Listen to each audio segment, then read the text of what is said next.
এই হাতির বাচ্চাটি জন্মানোর পর থেকে সবাই তাকে নিয়ে উপহাস করতে থাকে, কারণ তার কান শরীরের চেয়েও অনেক বড় ছিল। তাই সার্কাসের মালিক তাকে বিক্রি করে দিতে চায়। কিন্তু আশ্চর্যজনকভাবে বাচ্চাটি তার কান দিয়ে আকাশে উঠতে পারত, কিন্তু প্রথমে কেউ সেটা বিশ্বাস করতে চায় না। আর তাই একদিন সে সার্কাসের মঞ্চে উড়ে দর্শকদের তাক লাগিয়ে দেয় এবং রাতারাতি সে সার্কাসে তারকা হয়ে ওঠে। কিন্তু এত সুখের মাঝেও সে তার মায়ের জন্য অনেক কষ্ট পেতে থাকে, কারণ তার মাকে একটি চিড়িয়াখানায় বিক্রি করে দেওয়া হয়েছে।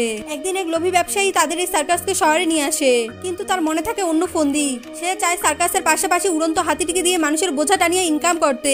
একদিন বাচ্চা হাতিটি খেলা দেখানোর সময় উপর থেকে পড়ে যায়, কিন্তু তখনই বাচ্চা হাতিটির মা সে চিড়িয়াখানা থেকে ভয়ঙ্করভাবে গর্জন করে ওঠে এবং সে তার মায়ের আওয়াজ শুনে আবারও উঠতে শুরু করে এবং সেই আওয়াজ অনুসরণ করে হাতিটি সেই চিড়িয়াখানায় চলে আসে এবং অনেকদিন পর সে তার মাকে খুঁজে পায়। কিন্তু সেই সুখ বেশিক্ষণ থাকে না, কারণ দুষ্ট সেই ব্যবসায়ী সেখানে চলে আসে আর তাকে সেখান থেকে নিয়ে চলে যায় এবং সে মা হাতিটিকে মেরে ফেলার হুকুম দিয়ে যায়। তখন সার্কাসের লোকেরা অনেক রেগে যায় এবং বাচ্চা হাতি আর তার মাকে মুক্ত করার পরিকল্পনা করতে থাকে, কারণ তারাও এখন হাতিটিকে অনেক ভালোবেসে ফেলেছিল।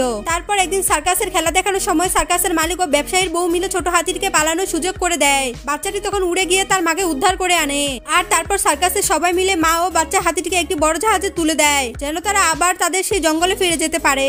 এবং সবশেষে তারা আবারও তাদের জঙ্গলে ফিরে যায়। ভিডিওটি ভালো লাগলে প্লিজ সাবস্ক্রাইব।